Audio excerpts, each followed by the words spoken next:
recently had this debate with a bunch of my friends who are also either autistic or have ADHD. We sort of fell onto the conclusion that for a lot of neurodivergent folks, probably not just autistic and ADHD people, but those happen to be the ones I know the most of, you're sort of always rejected by normal, standard, in quotes, society. And so you're sort of forced to think about what things really mean and why they mean what they mean. And I think if you're at least somewhat non-monogamous, it's an easy step to make that maybe love, the way people describe it, isn't the way you experience it, and maybe it's not what you want out of it. And if you're inclined to research enough, I think you'll eventually end up at non-monogamy. Welcome to Normalizing Non-Monogamy, the podcast where we interview incredible people from across the entire spectrum of non-monogamy to hear their fascinating stories. We strive to bring guests on the show who have a healthy approach to non-monogamy. However, it's important to remember that everyone does it a little bit differently, and the views and opinions expressed by our guests do not necessarily reflect our own. Additionally, we produce this show for entertainment purposes only. Please be aware that we aren't doctors or therapists. Consult a medical professional for anything regarding your health that you might learn about on the show. Enjoy! Welcome to episode 204. We're Finn and Emma, and today we have an interview with Jan. Jan is a 25-year-old pansexual relationship anarchist, and we have a great conversation around transitioning and healing relationships and on boundaries. Yeah, one of the other really exciting things about Jan is he and some other people he actually met through Reddit are collaborating and working on a project to create a new polyamory flag, or a new flag to sort of unite polyamory under. So they're not looking to make any money with this. It's just a sort of a passion project for them. And we wanted to bring him on to talk about that because it's super exciting. Yeah, Jan will go into all of the details, but you can find all of their work at polyamproud.com. Links are in the show notes. Before we jump into the show, we do have a couple of quick announcements. First up, a huge thank you. Absolutely huge. Yeah. Thank you to our Patreon community. We're so grateful for each and every one of you. If you're out there and looking for community people, open-minded people to bounce ideas off, thoughts off of, support each other, we'd highly encourage you to check out our Patreon community. We are a little bit biased, but we have monthly Q&As, a MeWe chat group, an ongoing MeWe chat group, and men's and women's group calls as well. If you're interested, go check out our website, normalizingnonmonogamy.com, and click on the Patreon button. There you'll find all the information to sign up and the dates for the upcoming calls. I just had one more thing to say about that. Sure. I know we might seem hyperbolic when we're talking about how huge it is, but this community for us has really been amazing for the last 2 years now that we've been doing it. Like, we've met some of our best friends out of this group. And so, yeah, just a huge thank you to everyone who's a part of it. And if you're looking for a community, it really is amazing and has changed our lives this last year. Yeah, so. You did a better job promoting it. No, I'm just gushing over it, and I thought I would share. The other exciting things we have coming up are meet and greets. So we have a virtual meet and greet coming up on October 26th from 9 to 11 p.m. Eastern. And then also an in-person meet and greet in St. Petersburg, Florida on October 27th from 6:30 to 9 p.m. Eastern. For more information on both of those events, including how to sign up and how we're handling COVID for the in-person event, please go to our website, normalizingnonmonogamy.com, and click on the community events tab. Yeah, and just a quick note on those. You do not have to be a part of the Patreon community to join the virtual meet and greets or the in-person meet and greets. Correct. So those are totally separate entities and have been a super fun way for us to get out and meet people. Hey, speaking of, what? We did a meet and greet last week. We did in Atlanta, and it was incredible. We had almost 30 people and just had a wonderful time outside at a brewery and just chatted for a few hours. It was incredible. Yeah, just like the one in Ann Arbor, we went like an hour longer than we planned. So yeah, it's just been fantastic meeting everybody. So thank you to everybody who's listening and who came out to be a part of that. It was fun. And don't forget, you can contact us on our website, again, normalizingnonmonogamy.com, and send us an email, send us a voicemail. We would love to hear from you if you want to come on the show or if you want to share some feedback for us, any of it. We'd love to hear from you. Yes. And now, let's go talk to Jan. Let's go. Welcome to the show, Jan. Thank you for being here. We're excited to chat and meet you.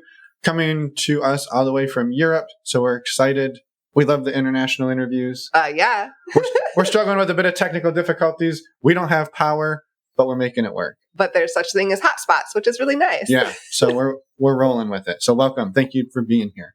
Well, welcome. Thank you for welcoming me, and thank you for having me as well. I'm very excited about this podcast, and I'm curious to see where it goes. Yeah, we're excited as well. So do you mind introducing yourself for us and for the listeners, please? Yes, of course. My name is Jan. I am a 25-year-old relationship anarchist. I am part of a V, where I am the hinge currently, though both of my partners are trying to date as well. With the whole coronavirus situation, is slightly tricky, but you're probably aware of that. I am struggling with finding an education/career path that works for me currently, but I am trying to make that work, and it's going pretty okay. I am autistic and I have ADHD as well. I am from Europe, the Netherlands specifically, and I'm also one of the founders of a organization trying to make a new polyamorous pride flag. Yeah, that's awesome. And thank you for sharing all of that. And I'm excited to dig into some of that because we get excited. And so I think we should start. Yeah, you should start. I should start. I think we should. I'm going to start. You said you're part of a V. Can you describe what that looks like in, I guess, practical terms right now for you? And then I'm going to kind of jump back in time a little bit. Yes. So I'm part of a V, which means that I have one nesting partner, a girlfriend who lives with me. We've been together for 1.5 years now, going strong for the second. And I'm in a relationship with another woman who I have been together with for 3 years now, which is a almost exclusively romantic relationship. And she lives only 7 minutes away from here. And I've known her for about 10 years now. Well, my nesting partner I've known for about the same time as we've been dating. Awesome. Well, thank you for describing that, if that makes sense. Well, and so for anyone who's not familiar with a hinge or a V, right, it's sort of you're the bottom of the V and each of your other partners would be the tops of the V. And the reason it's sort of a V is that they're not necessarily in a relationship with one another, right? So you're sort of the touch point. Okay. Just making sure for anybody listening who's not familiar with the letter V, the terminology, or what a V or hinge, or what a hinge is. Yeah, but you did say that your two partners are potentially trying to date, and so that would change the V. I don't think date each other. No, date separately. Yeah. Oh, date separately makes sense. They're good friends with each other, but they're dating separately. Got it. Okay. Yeah. Thanks for the clarification. So, 25 years old. How did you learn about non-monogamy? How did you fall into relationship anarchy, or get into relationship anarchy? And I think it started when I was about 6. I think that was the onset of the reason I ended up where I am. At that point, I started to really struggle with my peers, the same age, probably mostly due to my autism and because of higher intelligence than them. I didn't feel connected to any of them, and so I was sort of forced to think about what things meant for me and how I wanted to see life and how I wanted to experience life. And that eventually sort of translated into a relationship I had, which ended because we were both also falling in love with other people, but we also both thought, that's cheating, that's wrong, we shouldn't do this if we're doing something wrong. I then got into another monogamous relationship, where I lost all trust in my partner because she said she wasn't falling in love with other people. Well, I couldn't imagine people not falling in love with other people. So I started distrusting everything that happened between us, which eventually broke us apart. And when that happened, I started to do a lot of self-reflection and was like, I think I know where this is coming from. I think it's that polyamory word I've been seeing around for a while. Let me do some research into that. And so that sort of started my journey into figuring out the terminology and the language learning about the community and what things mean and how things happen and what you can do. And so I really, it felt like that was part of who I was. And so I sort of just dove in. Yeah. And so you said that like you kind of started having some shifts in your understanding of the world around age 6. When did you, like, this first relationship that didn't really work out, and then the second one where you had the distrust because she wasn't falling in love with other people and you couldn't understand that, was that like high school, early university kind of time frame? Yeah, the first relationship was when I was 15, and the second one was when I was 16. Okay. So teenage years. Yeah. We're always trying to figure, as teenagers, you're always trying to figure everything out, right? Like definitely. There's so much changing. Yeah, I was wondering, and if you were able to share a little more about the autism piece, because we've had a handful of people on the show who are autistic, and I think it is really helpful for anybody listening who is to know, like, maybe what that looks like for you, and then like how that has informed how you got into non-monogamy, if you're comfortable talking about it. Yes, I am. Thank you for asking. Well, I've recently had this debate with a bunch of my friends who are also either autistic or have ADHD. And we sort of fell onto the conclusion that for a lot of neurodivergent folks, probably not just autistic and ADHD people, but those happen to be the ones I know the most of, you're sort of always rejected by normal, standard, in quotes, society. And so you're sort of forced to think about what things really mean and why they mean what they mean. And I think if you're at least somewhat non-monogamous, it's an easy step to make that maybe love, the way people describe it, isn't the way you experience it. And maybe it's not what you want out of it. And if you're inclined to research enough, I think you'll eventually end up at non-monogamy. And I think that's the reason why. And I think the big part of how my autism ties into that is one of the main aspects that really comes forward with my autism is my brutal honesty toward people, which is also how I figured out in that first relationship that we both felt for other people, because I had the internalized idea that it was wrong to feel for other people while in a relationship. But because of my brutal honesty, I also just said, hey, I know this is wrong, but I'm in love with another person. How do you feel about that? And I think that's probably the brunt force of my autism, that I don't have that sense of nuance that sometimes makes you able to gloss over these things. Yeah, which is, honestly, it sounds like sort of a superpower in terms of communicating within difficult relationships or complicated relationships, because I think it's easy for me and for us sometimes to you're afraid to say something, you kind of need to say it, but maybe you don't want to say it. So you're trying to find the best way to say it. And for you, it can cause issues, but you just kind of say it, and then you go from there and figure out what that means. Yeah, for the most part, I think that's definitely a big part of it. I do obviously also am afraid of saying things, but I don't think you meant that I don't feel that. I forgot. No, not that you don't care or that you don't, but... No, I was just going to say there was something else you mentioned that I wanted to react to, but I forgot what it was. So... Okay, well, no worries. I say a lot of things, so I apologize for that. Go ahead, Emma. Well, but I think to your point, yeah, it makes sense that you still are hesitant, but you have this brutal honesty is important to you, and I think that it's a fine line, right? So there's a part of honesty that's super important in her relationship.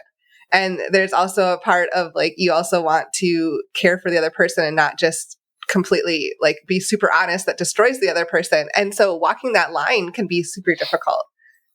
Yeah, no, that's definitely true. I have also definitely in past relationships had the experience where my honesty was not appreciated as much. They were they came from a very traumatic relationship, and the way that I vocalized things towards them sort of triggered that relationship again, which made them sort of retract, which made me poke a little more, and that sort of went into this very unhealthy, toxic back and forth that did not end up well. But I think in most part, it's a positive for me. I think the biggest challenge I have with it is the biggest challenge I have with my autism and communicating so honestly is definitely the nuance, which I am still learning, but I'm getting way, way better at. Yes, that's an important thing for sure. Yeah. Well, thank you for sharing all of that. It's greatly appreciated. Yes. So, age 16-ish, you start to distrust your partner, and you're like, maybe there's this polyamory thing. Where does the journey take you from there? Quite soon after that, I had a bit of a vacation fling. She and I really fell in love with that sensual energy that was between us on the vacation. But as soon as the vacation was over, that dimmed down so quickly. And I think that was a key moment for me to go, okay, this might be something that I want to pursue, but it's not if it's the only thing I want to pursue. Maybe I should really give this polyamory thing a go. So I sort of decided for myself that I wanted to try. And so I went I just went on with my life, actually. And at some point I met someone on a ball,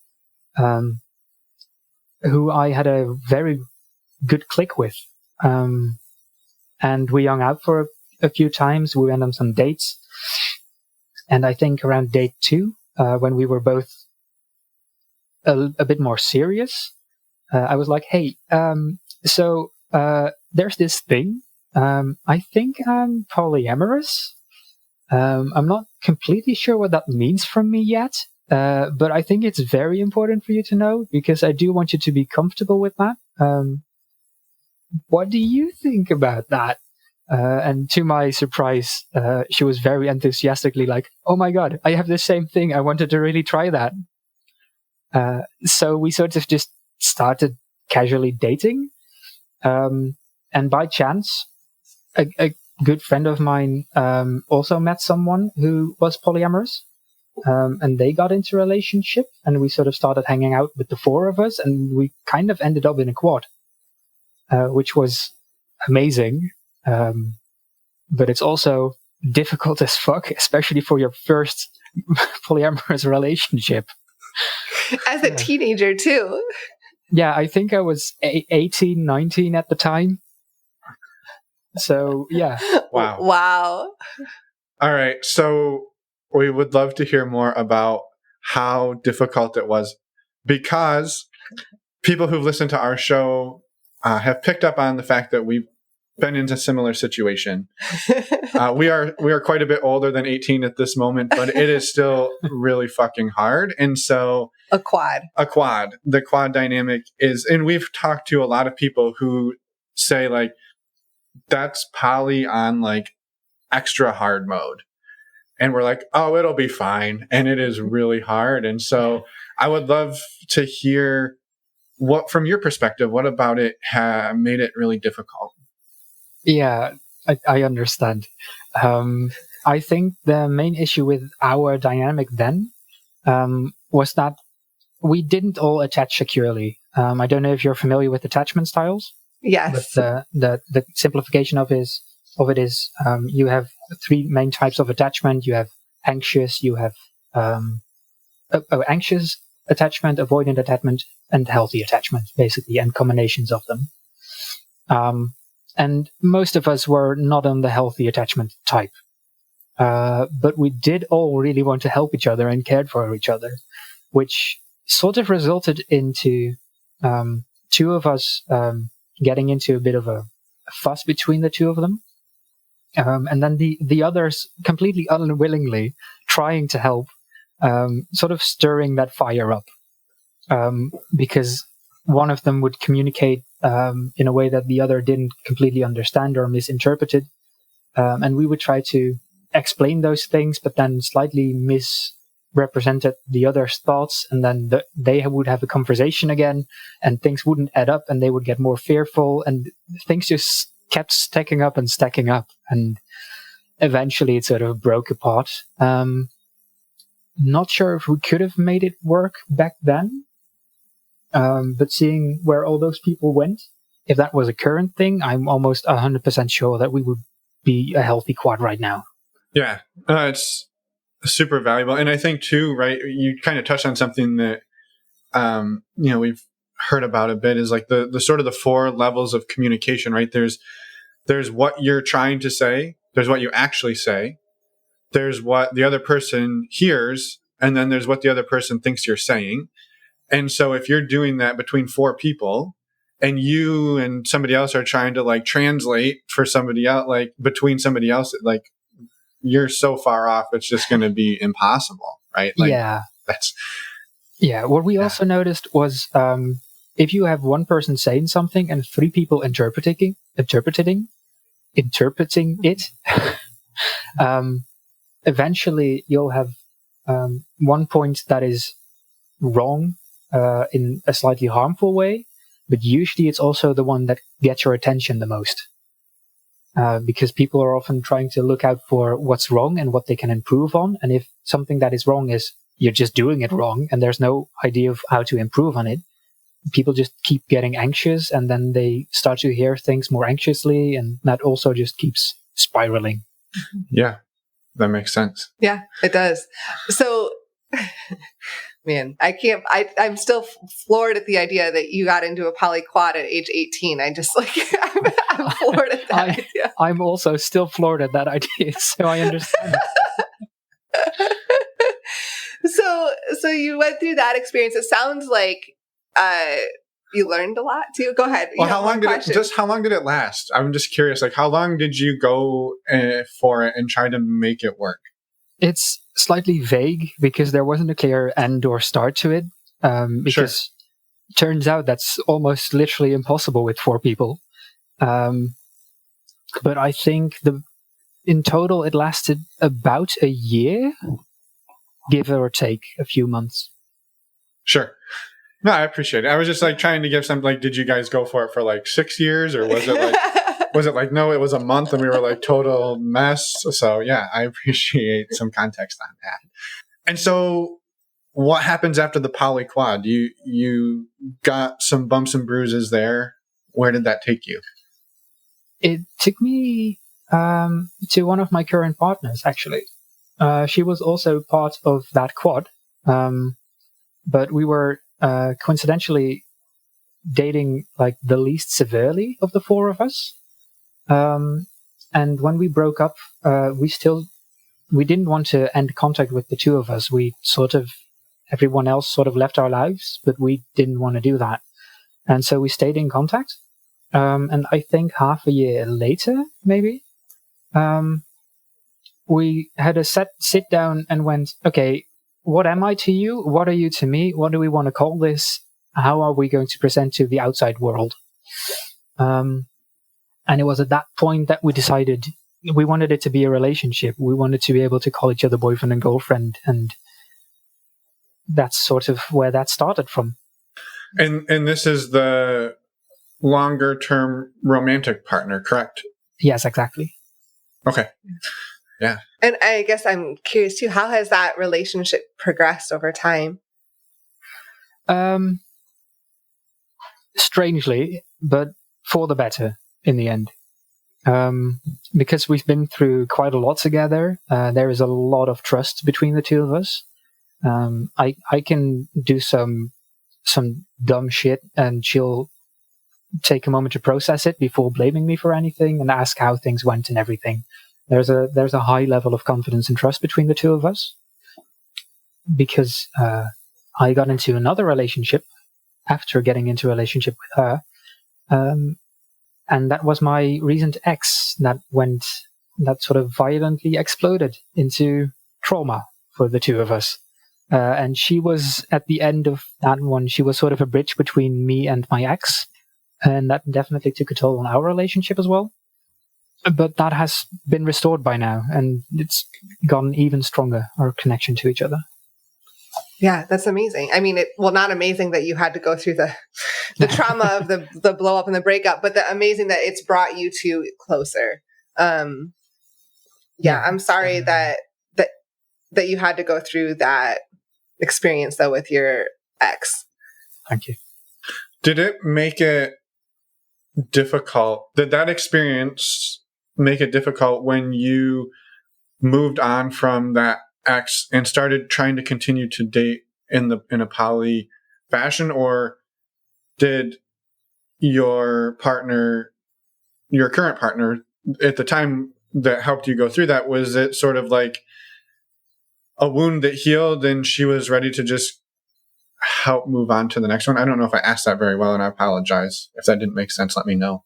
I think I understand what you mean. You mean something like, did my current partner add to the experience in a positive way of my breakup, or did it sort of damage our experience?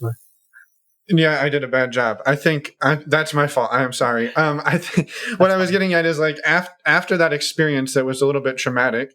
Yeah. Did that cause you and her to step back from trying to date other people for a while, or how did that influence subsequent relationships? Polyam dating, basically. Yeah. Sure. Yeah. So the way that the breakup with my ex influenced my and her polyamorous dating life is probably for the better. It went wrong with my ex like halfway through a relationship, and there was a point where there was a supposed breakup, but not really. And if we'd ended there, I think we still might have been friends and everything was good. We'd had a rough period, but we'd just be better people for it. We'd have grown. But the part after that, where we didn't break up, that was just trash. It just ruined our lives slightly, and it didn't bring any good with it. Everything we could have learned from that, we had already learned if we took the time to process it. So for me, it brought a bit of anxiety in my communication to other people, which that current partner of now 3 years really helped me with. And she was at that time dating someone else as well, and also going through a breakup slightly after.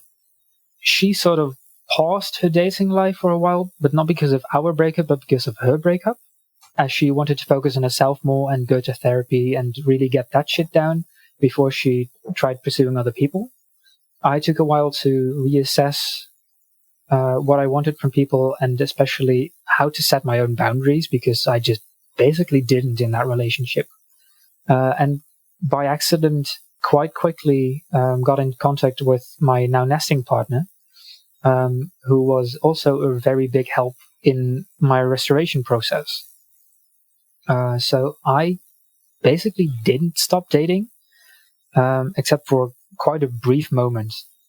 But then I do want to make the side note that dating has always been vague to me because of my relationship anarchy. It's always been finding connections with people, and trying to stop making friends because of a breakup doesn't seem like a good thing to me. So I didn't, and that sort of developed into my current relationship.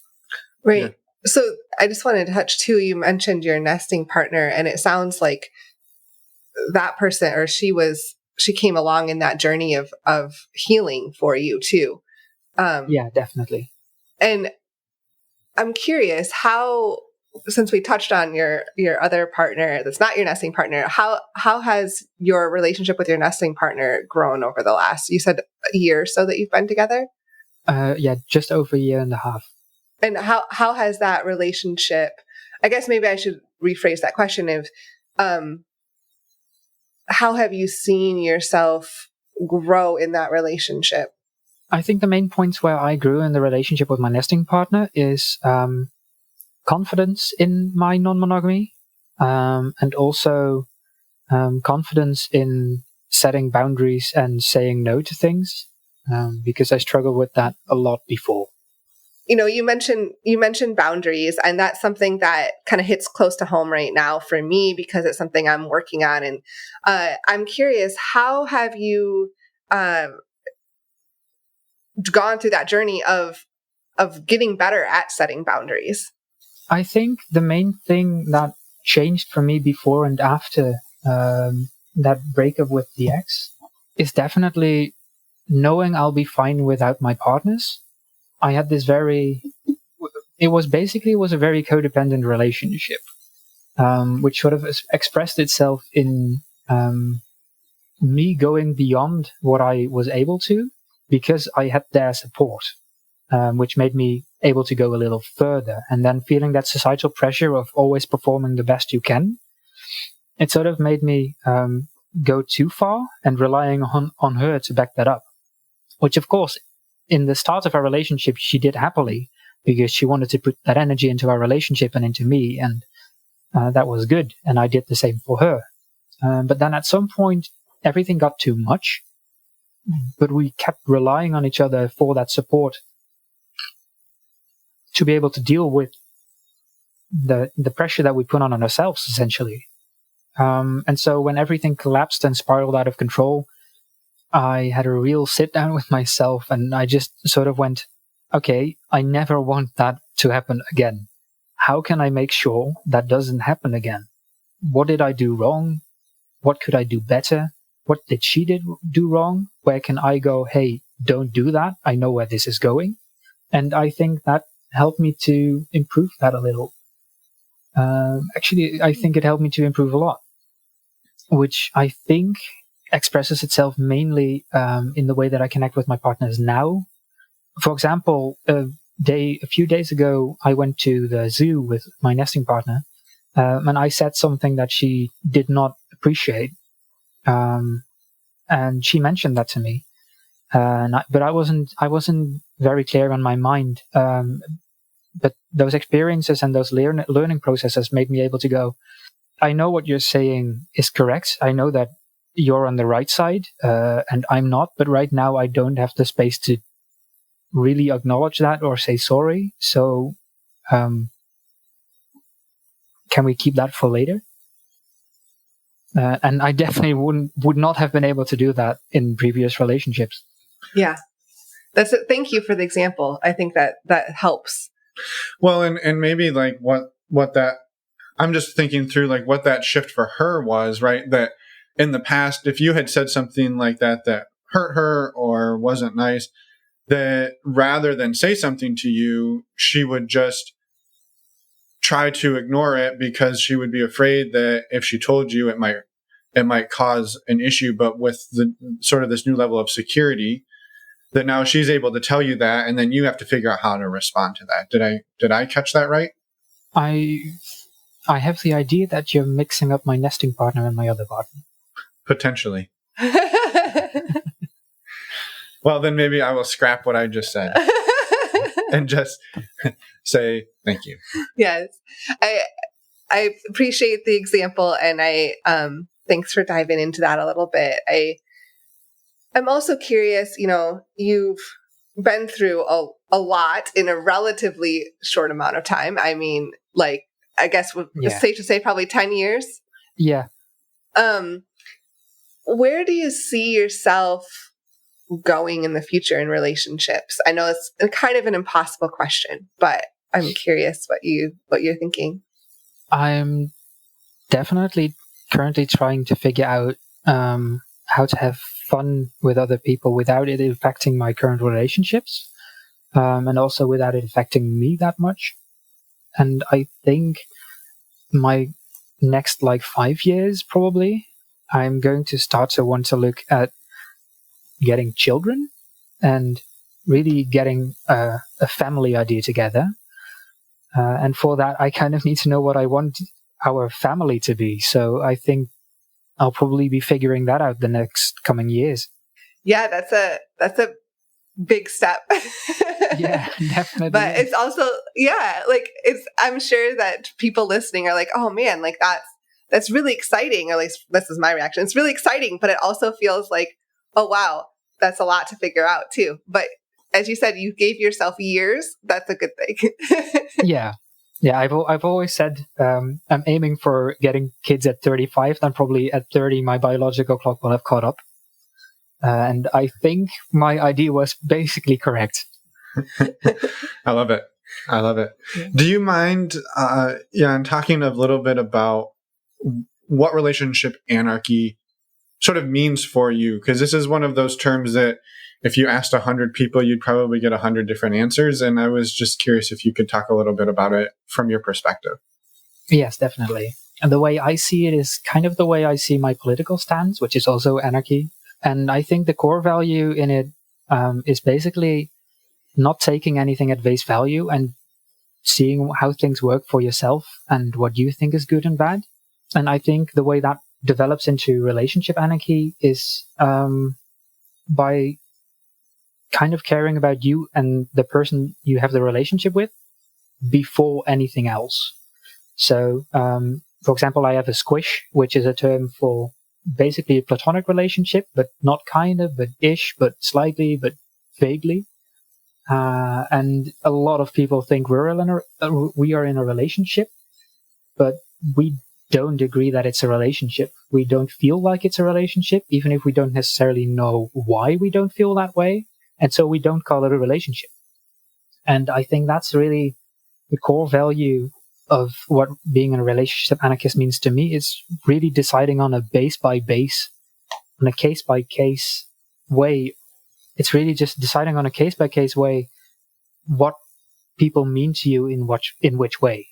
Yeah, I think that's similar to what we've heard from a lot of people, and I love that like, yeah, each relationship is its own, and you sort that out with that person while being respectful of all of your other partners, right? Like, I think I listened to a few of your episodes before this to get a bit of an idea. And one of the things that was mentioned in one of the episodes as well was a guy, Ryan, I think. Mm-hmm. Yep, that was a recent episode. Who was very much into this, having the entire constellation around you be a ball of happiness and loving each other. I think that's the most important part, and the terms come after. Yeah. Yeah, I like that. It's beautiful. The constellation, I think. Well, and that the label is almost irrelevant in a lot of ways. If everybody's happy and healthy and doing what feels good for them and the people around them, then like, does it matter, right? If you and that person agree to not call it a relationship, like who cares? kind of thing, right? So. Yeah, exactly. I think also because a lot of people ask me this, so I'll go ahead and talk about it a little. The difference that I think is between polyamory as its own type of relationship orientation and relationship anarchy. A lot of people talk about hierarchy, but I don't think a lot of polyamorous relationships are inherently hierarchical. So I don't think that's the main thing. I really think with most labels that you sort of decide for yourself, the biggest difference is the conscious effort to strive towards a goal. And how I feel it is that in most polyamorous relationships, that usually accounts for the polycule first and hopefully yourself first, and then the polycule, and then the rest. And I think that the biggest difference between that and relationship anarchy is that in relationship anarchy is really yourself first and then the rest. Yeah. Yeah. Thank you for that distinction. I think it's hard for some people, well, I think in general, to sometimes wrap your mind around those little, it can sometimes feel like nuances, right? Yeah. But I think it's helpful to talk through those. I was also curious, how open are you in your life with your relationship status and the way you do relationships to your friends and family? That's actually a very topical question. I'm personally very open about it. Everyone I know, almost everyone I know, knows exactly what I am and how I stand in my life. I was very quick to be open with my family. I've actually always been very quick to be open to my family. I haven't really come out of the closet as being pansexual or anything. We just sort of didn't care at our house, which was very nice. And the same sort of goes for polyamory, though that's a bit more of a thing because they're just not used to it, I guess. They've all tried to accept it as soon as they could and as quickly as they could and as best as they could. But there's definitely a lot of internalized monogamy in them. And so they did start out with but don't you get jealous? But don't you this? But how does this? But how does all those very questions that you can basically answer with, how does that go in monogamy? It's kind of the same. Yeah, for sure. And I think it's a model that unless you really have looked into it, it is really confusing. Like the jealousy, how do you balance it all, right? And I realized I wasn't actually, I forgot a part of that thing. So if it's okay, I'll go do that first. Yeah, of course. Okay. So that was with my family. That was my sort of barely coming out story. There was a couple of months of acceptance, but then they were basically like, yeah, sure. What does it matter? He's happy. But my nesting partner is not out to her family. Which is kind of strange because they're very involved in a scene in our country that has a lot of non-monogamy in it as kind of the default almost. And they're like very well recognized names there, her parents. So I was surprised to hear that at some point in her youth, her mom openly said, you have to be completely out of your mind to practice non-monogamy. And basically ever since that verbalization, she's been kind of scared to come out, understandably so. So that's sort of a thing we're slowly trying to work towards, because she does want to come out of the closet, because it's not nice to hide part of yourself, but it's also kind of terrifying sometimes. Yeah, that societal pressure and family pressure is it's huge. It's huge. There's I don't blame anyone for feeling that. Like it's hard to maybe. I don't blame anyone for proceeding with caution sometimes and doing it at your own pace too, and on your own timeline. That's important as well. Yeah, exactly. You need to be comfortable with where you stand in life and with the people you stand in life with. Yeah. Right. 100%. And you mentioned coming out as pansexual to your family. And I guess how has your exploration of sexuality tied into your non-monogamous journey, your relationship anarchy journey? I think strangely it hasn't really, actually. I've just always sort of been pansexual, and I've never thought about it as anything other than just who I am. I've never been like, oh, maybe that's not okay, maybe people will judge me. For some reason, it's just kind of accepted my whole life. No one has really judged it or anything. So the same as being straight, probably, for most people. Yeah. I think that's amazing because, I would say it should be that way for everyone, definitely. Right? For sure. I wish I didn't even have to ask the question. I wish it was just like, this is just, I mean, and it is, right? For us, it's not a big deal. But I think, again, hearing that and knowing that there are people listening that are like, oh, yeah, I'm pansexual, and how does that fit in? Am I going to be accepted in this community or something along those lines, right? So I love that it's just been part of who you are for so long that it just doesn't even matter, right? In a sense, not that it doesn't matter, but yeah, definitely. We touched on relationship anarchy, and we touched on polyamory, and all of the things we've discussed, which have been amazing. But it sounds to me that you are pretty out and open, like you shared, about who you are, about the way you practice relationships. Yeah. And I was wondering, do you have any recommendations or advice for people out there who are trying to be more open in talking about all of these things from your experience? I think the easiest thing to do that I've not done myself personally, well, partly I've done so myself, but not consciously at least, but that I see a lot of my friends do, is research about non-monogamy and what it means, and sort of having backup arguments against what people say, that will probably make you a little stronger in your shoes. But I think the way it happened to me, to be so comfortable about talking about it with people, is just being comfortable with myself mainly. And I sadly don't have any great tips on how to just sort of be okay with yourself if you're not. Otherwise, I would definitely share. But I think the biggest thing is just I've had people in my life that just accept me for who I am. And at some point, I just started to express that to myself as well, often out loud.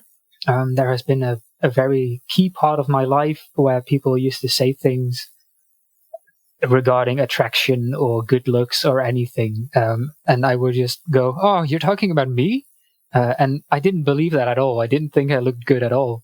But just doing that so profoundly started to definitely help my self-confidence. And I think the self-confidence ended up being key into just expressing to people who I am. And if they're not okay with it, then it sucks for them. Yeah. Which is a really hard place to get to, but it's super powerful, right? That like, hey, if you don't think I'm attractive or whatever, then like there's 7 billion other people. One of them will, or probably more than one, right? So yeah, exactly. And I think it also helped the concept of how many people live. And I think at some point I saw a statistic of how many people you meet in your life, which is a ridiculous amount of people. And a human can only keep in contact with about 107 people. So from those 7 billion, well over 7 billion people, you're definitely going to end up with a nice group of people that love you. Yeah, assuming, and not only assuming, but like if you can start to be your authentic self, you will start to attract the people around you who love you for your authentic self. Yes, definitely. Yeah. Right. Which is the mission we're on every day. Yes, exactly. Try to be your authentic self and love your authentic self. I also had a question about the culture in the Netherlands. So that's something that, and maybe you have questions to expand on this, but Finn, we're not as familiar with the non-monogamy culture in Europe. And I was curious, how prevalent is non-monogamy in the Netherlands, and what is that community like? It's definitely a difficult question for me to answer personally, because I'd never really heard of it when I was a child until I got 15 years old, I think.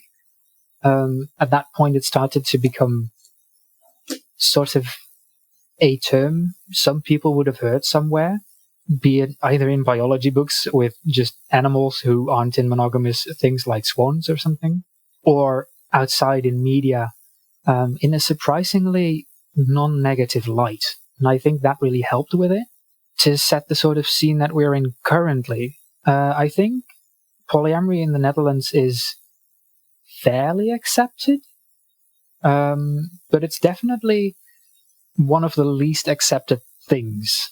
One of the things we're talking about with that organization I'm a part of is our inclusion into the queer space, and if polyamory belongs there inherently or not, and things like that. I personally, so not our community or not our organization, but just me personally, I do believe that polyamory is inherently queer, and that idea stems mostly from how I see my bisexual and gay friends being treated by people who don't accept them, and seeing myself be treated by people who don't accept me, because it's nearly identical. And so if you kind of don't find the right places, people definitely sort of look down on it. I know at one point when I was in hairdressers college, one of my one of the people that was teaching me learned that I was polyamorous, and just like daily started making comments about how my love wasn't real and how I did wrong things and how God would definitely smite me for it eventually. So that's definitely also still part of the culture. I think that the most difficult thing that you have in the Netherlands is that overall people are very accepting and very, yeah, sure, whatever, which also means that we have a lot of mixed cultures, which also means that cultures that are violently monogamous almost, are also just normal here. So it's a strange mixed bag that when you walk around in the street, you see people wearing full hijabs and just next to them punk people with barely any clothes on, and we just coexist. But that definitely clashes sometimes in the extreme forms. For example, non-monogamy, which is apparently still an extreme thing. Right. Thank you for expanding on that. It's just, I find it fascinating to learn about what the non-monogamy cultures are in other countries too. Yeah, and if we ever have to flee the U.S. again, and again, we gotta know where to go. So we appreciate it. And you mentioned the organization again, Polyam Proud, and I wanted to give you the floor to talk about why did you form the organization, and like what's the mission, and like how can people support you as well. Well, thank you for the opportunity. It started initially with me and one other person. Christian is his name. He made a new symbol because prevalent on the polyamory flags or in the community is the pi symbol, which was I forget the name, but it's a symbol made to not be visible by outsiders, so only insiders know what it means. You had the parrot, the poly, which was popular.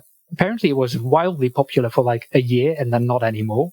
And then after that, you slowly saw the infinity heart rise, right? Which is just this heart with the lemniscate through it. And I really liked that symbol. And then I saw someone making a flag saying, hey, we should get rid of this symbol. And I was like, why though? Just because it's ugly? But that's just because people suck at design. I'll make my own one. And then I posted on Reddit as well, just as that other founder. And he responded going like, I really like this idea of giving people a list of options and just having them vote. But I really want to say that we shouldn't have the infinity heart on it. And here are my reasons why. And so I read them and I agreed at least partly. So I was like, I mean, sure, the only thing I care about is unifying the community around a single flag. Do you want to cooperate? And he said yes. And so we hopped onto Discord and we chatted for a while and we messed around with some flags and with the infinity heart and some other symbols and his own symbol. And we eventually settled on using his symbol for the next set of flags that we wanted to do. But through those few hours of just talking and going back and forth about our designs and doing a little research on the flags and stuff, we realized we were probably the first people to try this to cooperate with each other. Most other attempts at changing the flag were just people making a flag and going, hey, here's the new one, use it, which I'm thankful for still, because some of my favorite flags have emerged from that. But fact stays that if I use those, almost no one will recognize it. And so we just sort of started going, okay, what if we get a community vote on a new flag, just like the Texas flag did? Because Texas at some point got the polyamorous community together and voted on a new Texan polyamory flag, which is also very pretty. And we were like, maybe this is bigger than what we were anticipating. Maybe this is something we can actually do. And so we started slowly working on it, and we had this idea of like trying for a few months and then putting up the votes and then seeing where things went. But I think after a week or so, we had a little sit down with the 3 core members of our then group. And we just sort of said like, we think we can really make this work. We can really make an impact. We can really increase the visibility of non-monogamy at large on the entire world, maybe. And so we started trying that. Our initial push was to go for Pride Month of 2020, which was a complete failure. And I'm happy we accepted that defeat because it let us do so much more. We reached out to so many large names and everything. And I think we're really starting to get people to see how valuable it is to have one symbol that the outside world as well can just look at and go, all right, that's that polyamory thing, right? And learn more about it and to help us grow the acceptance of our community. Yeah, I agree completely. And I think that's it's a beautiful story of how the two of you have started to collaborate and work together. So how do people, I guess, find you and support you?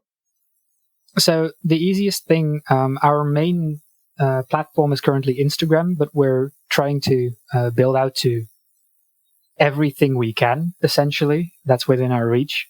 We currently have a Twitter, a Tumblr, an Instagram, a Facebook, and a Reddit, and a website, actually, and they're all Polyam Proud. If you go, we have a link tree as well. That's just linktr.ee/polyam proud, POLYAM proud.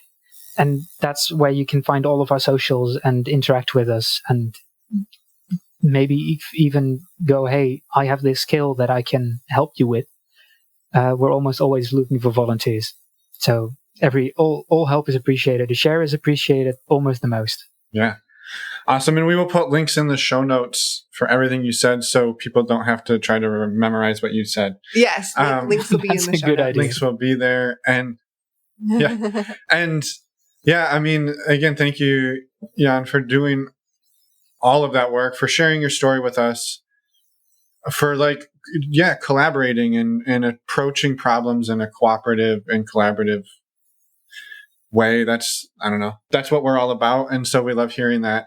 And we want to give you the chance, if there's anything else you didn't get to talk about that you wanted to talk about, give you the opportunity to do that before we say good night, because it's nighttime on your end of the world and we need to eat breakfast still. Well, thank you at first. It's been a great opportunity to talk to you as well. And in that little bit that I have, I also want to thank you for what you're doing, because what your podcast is called is essentially the same goal that we have, normalizing non-monogamy. I think the biggest issue that I struggle with in the goal that we have with our organization is people who don't feel like change is necessary. Like, we're privileged enough, we don't need more privilege. And I guess I understand, because I've been in that position myself, not towards non-monogamy, but towards other things. And I would just say that, why not try? Why not even if you don't care about a flag, just don't use it, right? Just let people who do want to unite under one unifying symbol try their best at creating that opportunity. And I think that's the most important thing that I wanted to take out of that. Yeah. Well, thank you so much for all of that, for all of your hard work, and for coming on the show and sharing your story, and for recognizing our work too. It's very much appreciated. Yeah. Thank you. Yeah. You're welcome. And I think with that, we'll let you go and enjoy the evening, and we're going to make some food. And thank you so much again for everything. Well, thank you very much as well, and you're welcome. Have some nice dinner, and thank you for having me. And we're back. Whoa. Crushed it. Thing. Boom. A boom town. A huge thank you to Jan for reaching out to us, coming on the show, and for the amazing work that you're doing with the Polyam Proud as well. We're super excited to promote your work and get the word out there. Yeah. Just echoing Emma's gratitude. It's amazing. So everyone listening, please go check that out. Find out how you can support them, and maybe vote on a flag. Yes. Also, we did last week mention that we had a special bonus episode coming this week. Now, surprise, again, we're actually not releasing that this week because we are reworking a few things and trying to make it a little bit bigger than what we were doing. So we're super excited about it, though. That's really vague, but more information will be coming soon. Yeah. It was going to be one episode. Now it's going to be bigger. Right. It's going to be a couple episodes. Yes. So. And we're super excited about it. And I don't want to give away more details because it sounds like Emma wanted to continue to be vague. Well, I'm not. I'm going to be vague right now. Stay tuned. It's coming soon. You got to be patient. It's coming soon. Be patient. What do we got next week? Next week, we have one of the most powerful episodes we've ever done with Gabby. We have her back-to-back episodes on Monday and Wednesday for two very different conversations, but both of them amazing. So thank you in advance to Gabby for coming on the show and sharing everything with us. Again, these are amazing conversations, and so we're really excited about that. Yes. And I think that's it. That's it. We're no special shout outs to stdcheck.com. You'd have to go listen to a previous episode to even know what I'm talking about. Yeah, or just go to our website, normalizingnonmonogamy.com, and you can find all the information you're looking for there, including podcast show notes and links to Polly and Proud and Jan's work as well. Good. I set you up for that. Yeah, you did. Good job. All right. I think you go, bye, everybody. Thanks for listening. Bye, everyone. Thanks for listening. Nailed it. You almost got it. High five.